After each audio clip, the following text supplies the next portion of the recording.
할렐루야. 아멘. 오늘 월삭 새벽 기도회 가운데 나오신 여러분을 환영하며 축복합니다. 우리 서로 바라보면서 이렇게 인사 한번 나눴으면 좋겠습니다. 잘 오셨습니다. 잘 오셨습니다. 우리가 한 번만 더 이렇게 인사 나눌까요? 예수 그리스도께 집중하겠습니다. 아멘. 오늘 우리는 이제 계속되는 새벽 기도의 본문을 쫓아서 이제 6월에는 베드로전서를 살펴보게 됩니다. 특별히 오늘 첫날이기 때문에 1절부터 9절까지의 말씀을 살펴보고 있는데요. 예수 그리스도께 집중하는 인생이라는 제목으로 말씀 전할 때 은혜 받는 저와 여러분들 되시기를 바랍니다. 오늘 이 말씀의 첫 시작에 등장하는 단어가 있습니다. 바로 나그네라고 하는 것이죠. 오늘 1절에 보면 우리의 인생을 나그네라고 이야기하고 있는데요. 이 나그네에 대한 설명을 2절에서 하고 있습니다. 곧 하나님 아버지의 미리 아심을 따라 성령이 거룩하게 하심으로 순종함과 예수 그리스도의 핏부림을 얻기 위하여 택하심을 받은 자들, 바로 나그네라고 하는 사람들은 성경에서 바로 택하심을 받은 자들을 나그네라고 합니다. 이 이스라엘 백성들은 유목민의 정체성을 가지고 있습니다. 여러분, 유목민이 무엇입니까? 자신들의 가축들을 먹일 풀을 찾아서 그들은 계속해서 떠돌이 생활을 합니다. 방송실 마이크를 좀 조정해 주시면 감사하겠습니다. 네. 계속해서 떠돌이 생활을 하게 되는데요. 참 신기한 것은 성경에 나와 있는 이 떠돌이 인생이 그저 불쌍한 인생이 아니다라는 것입니다. 흔히들 나그네라고 한다면 집이 없고 그리고 가족이 없고 재산이 없는 사람들을 의미합니다. 그런데 성경에 등장하는 수많은 나그네들, 여러분 특히 아브라함을 보십시오. 이스라엘 그 민족들, 특히 그 애굽에서 나와서 가나안까지 가던 그 이스라엘 백성들을 보십시오. 여러분, 그들에게 나그네 인생이란 어떤 인생입니까? 하나님이 그 나그네 여정을 통하여 끊임없이 부어주시고 채워주시는 인생을 그들이 살고 있더라라는 것입니다. 단지 그들에게 없었던 것은 뭐냐면 이 육체적인 집, 이 육신이 거할 수 있는 고정된 집이 없었을 뿐이지 그들에게 있어 어느 순간도 부족함이 없는 시간을 그들은 살고 있었습니다. 그래서 성경은 이 나그네라고 하는 삶이요, 그저 불쌍한 인생이 아니라는 것입니다.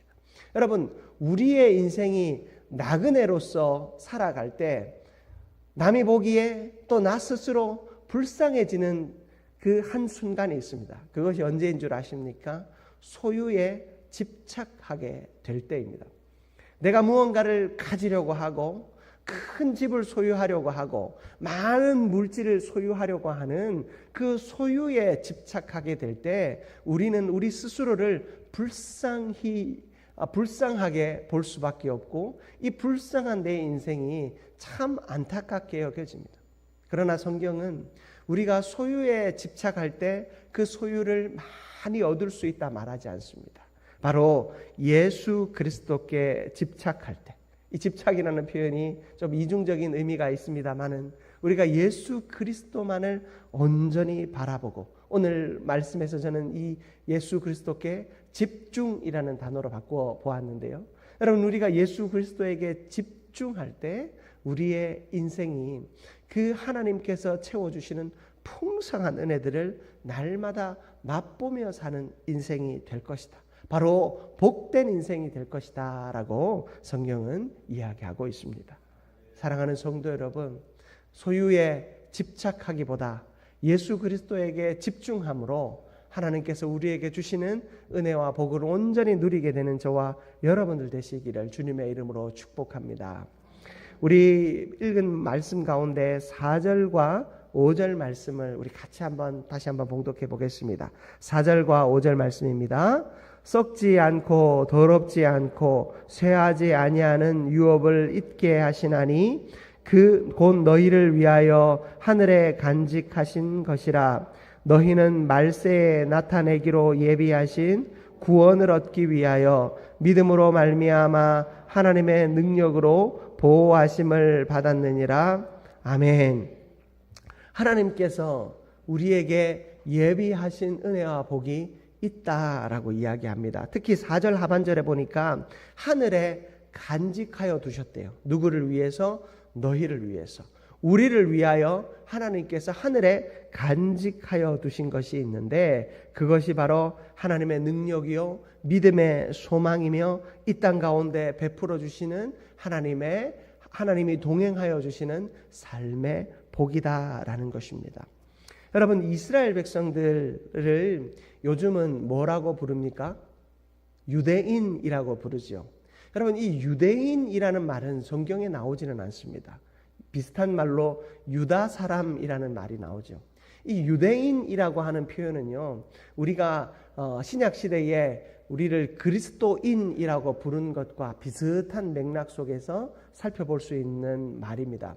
이 이스라엘 백성들, 특히 남유다 사람들이 바벨론의 포로로 끌려가고 그 바벨론이 페르시아에 의해 정복이 된 후에 이 바벨론과 페르시아에 의해서 통치받던 이 유다 사람들은요, 일정한 자유를 얻게 되었습니다. 이 바벨론과 페르시아의 포로 정책은 어떠했냐면 이 백성들 가운데 똑똑한 사람, 일 잘하는 사람들을 등용해서 그들을 잘 훈련하고 훈련한 그들을 여러 고을로 파송해서 나라들을 다스리도록 합니다. 특히 그 똑똑한 사람들과 이스라엘 그 피정복민들을 원래 살던 곳에 그대로 살게 하고 그곳에서 문화적으로 경제적으로 활발한 활동을 이어나갈 수 있도록 했습니다. 그래서 피정복민으로 살아가지만 그 땅에서 일정한 경제활동과 또 종교활동의 자유를 얻음으로써 그 사람들이 그곳에서 잘 성장하고 그리고 그곳에서 성장하여서 얻어진 물질들을 이 본국으로 이 정복국으로 어떻게 해요? 보내서 세금으로 바치도록 했습니다. 그러다 보니 이스라엘 백성들이 일정한 자유, 그들은 포로로 살고 있었지만 그 포로로 사는 지역에서 또 자신이 원래 살던 지역에서 일정한 자유를 얻고 있었습니다. 그러다 보니 그들이 얻는 자유 속에서 경제활동들을 활발히 하다 보니까 이상하게 다른 민족들은요, 포로로 살아가면 다 패배의식 속에서 살아가고 아무런 성과를 얻지 못했는데 이 유다 사람들은 그 포로로 살아가고 있지만 많은 성과들이 일어나고 그 포로 지역에서 또 자신이 처한 곳에서 아주 경제적으로 아주 높은 지위에 올라가기 시작하는 거예요. 그리고 학문적으로도 높은 지위에 올라가기 시작하는 거예요. 여러분들이 잘 아시는 다니엘과 같은 사람이 그러할까요? 많은 유대인들이 하나님께서 세우신 자리에서 지도자의 역할들을 감당하고 있더라라는 거예요. 그래서 사람들이 이 유다 사람들에게 집중하기 시작했고 그들의 독특함, 그들의 특별함을 칭찬하는 의미에서 유대인이라는 이름이 불려지게 되었어요. 그래서 오늘날 이 유대인들은 어떻습니까? 미국의 또 전 세계의 경제를 아주 크게 장악하고 있죠. 월가의 모든 그 아주 대표적인 기업들과 또 부를 유대인들이 장악하고 있는 것을 오늘날 보고 있지 않습니까? 그들은 나그네였습니다. 그들에게는 집도 없고 절도 없습니다. 그들에게는 아무 갈 곳이 없었습니다. 그러나 세워진 곳에서 그들은 큰 부를 소유하고 살았습니다. 그 이유가 무엇인 줄 아십니까? 그들은 부에 집착한 것이 아니라 그들의 인생을 이끌어 주시는 하나님께 집중했기 때문입니다. 아브라함이 본토 친척 아버지의 집을 떠나 살았습니다. 나그네로 그는 살았지만 그의 인생 속에 하나님은 끊임없이 그 재산과 가축들과 사람의 확장이 일어나기 시작했습니다. 아무나 갖지 못했던 사설 군대까지도 가지고 있었던 것이 아브라함이었습니다. 하나님은 그 족장, 하나의 가족 공동체의 리더였던 아브라함을 통해서 하나님은 이스라엘이라고 하는 큰 민족을 이루어 주셨습니다. 여러분, 하나님께 집중하고 예수 그리스도께 집중하는 것이 우리의 삶의 근본입니다. 우리가 물질에 집중하고 있으면, 세상의 것에 집중하고 있으면 아무것도 얻지 못합니다. 왜냐하면 우리는 나그네이기 때문입니다. 그러나 우리의 나그네 인생은 세상 사람들의 나그네 인생과 철저하게 구분됩니다. 우리에게는 삶의 주인이 되시고 우리가 온전히 집중해야 할 예수 그리스도, 능력의 주요, 생명의 주이신 예수 그리스도가 우리에게 있기 때문입니다. 예수 그리스도가 우리 앞에 계심으로, 우리의 삶에 계심으로 우리는 그를 의지하고 그에게 복종할 때 그에게 복종하는 자에게 주시는 은혜와 은총을 받아 누리게 되는 것입니다. 어떤 이에게는 건강의 복으로, 어떤 이에게는 만남의 복으로, 어떤 이에게는 물질의 복으로, 어떤 이에게는 믿음의 복으로, 하나님은 다양한 방법으로 우리에게 은혜와 복을 부어 주시는 것입니다. 그러므로 사랑하는 성도 여러분, 온전히 예수 그리스도께 집중함으로 예수 그리스도가 우리에게 부어주시는 은혜와 복을 온전히 받아 누리게 되는 기쁨이 있기를 주님의 이름으로 축복합니다. 여러분, 그리고 이 복은요, 결국에 무엇을 향해 나아가는 줄 아십니까? 우리를 영생의 소망으로 나아가게 하는 줄 믿습니다. 여러분, 8절과 9절 말씀을 함께 읽기 원합니다. 8절과 9절 말씀입니다.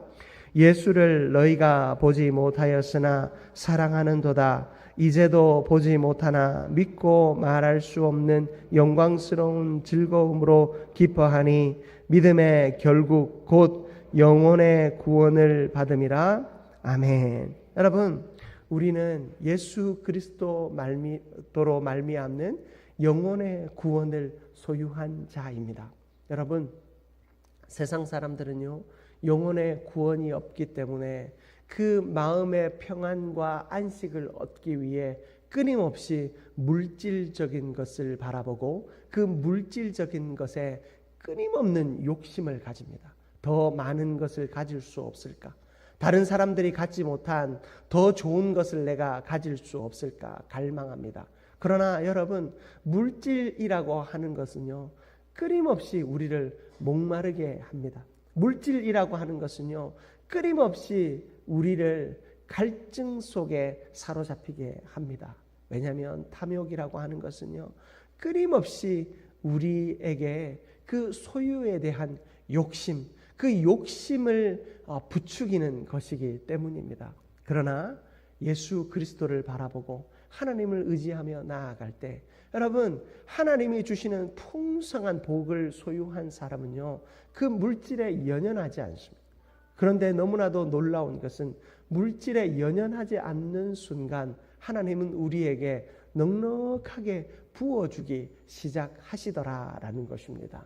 여러분, 아브라함이요, 그 조카 롯과 함께 생활할 때 하나님이 주신 물질이 너무 많아서 그 물질, 특별히 주신 그 가축들을 한 번에 먹일 수 있는 풀들이 너무나도 부족하였습니다. 조카 롯은 그 가축들을 더 잘 먹이고 그리고 자신의 부를 더 잘 유지하기 위해서 더 많은 풀이 있는 곳, 자신의 욕심을 더 채울 수 있는 곳을 찾아 떠나게 됩니다. 그가 간 곳은 어디였습니까? 소돔과 고모라였습니다. 그 소돔과 고모라 땅에 영적인 질서는 보지 못했습니다. 그곳에 나아가면 내 영혼이 타락하고 내 육체가 타락할 것을 보지 못했습니다. 내 자손들이 타락하게 될 것을 보지 못했습니다. 그래서 소돔과 고모라 땅으로 나아갔습니다. 소돔과 고모라 땅에는요, 소금이 가득하였습니다. 당시에 소금은 금보다도 더 귀한 물질이었습니다. 그래서 그 소금을 마음껏 얻을 수 있고 그것으로 장사하면 자신은 큰 부자가 될 것이다 라고 여기며 나아갔습니다. 그곳에서 한순간도 영적인 것을 보지 못한 인생이었습니다. 그곳에 갔더니 물질의 노예가 돼요. 마지막에 하나님의 불과 유황으로 그것을 멸망시키실 때 자기 아내는 어떻습니까? 그 소유에 대한 욕심을 포기하지 못해 뒤를 돌아봄으로 소금 기둥이 되었습니다. 그러나 아브라함은 어떻습니까? 다 내어주었습니다. 조카 롯에게 네가 남쪽으로 가든 북쪽으로 가든 동쪽으로 가든 서쪽으로 가든 네가 원하는 대로 가라. 나는 그 다음 것을 내가 갖겠다라고 했습니다. 그에게는 소유가 중요한 것이 아니었습니다. 그런 그에게 하나님은 어떠하였습니까? 네가 여기서 쳐다보라고. 이 모든 것이 내가 너에게 줄 선물이다라고 하나님이 말씀하셨습니다. 여러분, 동쪽에 좋은 것이 있다고 해서 동쪽만을 바라보고 나아가면 여러분 그곳에서 우리는 아무것도 가질 수 없습니다. 그러나 하나님이 서 계신 곳, 하나님이 보게 하신 곳을 바라볼 때 바로 그곳에 길이 있고 능력이 있고 생명이 있는 줄 믿습니다. 우리의 갈 곳 없는 인생을 예수 그리스도께서 찾아오셔서 우리를 향해 바라보라 하십니다. 어디를 바라보라 하십니까? 예수가 서 있는 곳을 바라보라 하십니다. 옛날에는 골고다 언덕을 바라보았겠죠. 고난의 길이었습니다. 해골의 곳이었습니다. 아픔이 있고 괴로움이 있는 곳이었습니다. 그러나 그 괴로움과 아픔이 있는 곳을 바라보면 바라볼수록 소망을 얻게 되었습니다. 기쁨이 있었습니다. 생명의 능력이 거기에 있었습니다. 마찬가지입니다. 우리가 예수를 바라보십시다. 예수를 바라보고 예수께 집중하면 그 예수로 말미암는 은혜와 능력을 우리는 소유하게 될 것입니다. 영적인 것, 생명의 것을 사모하면 하나님이 예수가 서 있는 그 자리, 우리가 바라보고 있는 그 자리에서 하나님이 예비하신 충만한 은혜와 복을 부어 주실 것입니다. 그것이 물질이라면 물질로 채워 주실 것이고, 그것이 건강이라면 건강으로 채워 주실 것입니다. 여러분, 하나님은 우리의 필요를 너무나도 잘 알고 계십니다. 기도하고 간구하고 엎드리시면 어디를 향해서요? 예수 그리스도를 향하여 엎드리시면 하나님께서 우리의 모든 필요를 채워 주실 것입니다. 그러므로 물질을 바라보고 그 물질의 자리를 바라보고 사모하며 나아가지 마시고 예수 그리스도를 바라보며 예수 그리스도를 사모하며 나아갈 때 그 예수 안에 부어주시는 풍성한 복을 다 받아 누리는 저와 여러분들 되시기를 주님의 이름으로 축복합니다.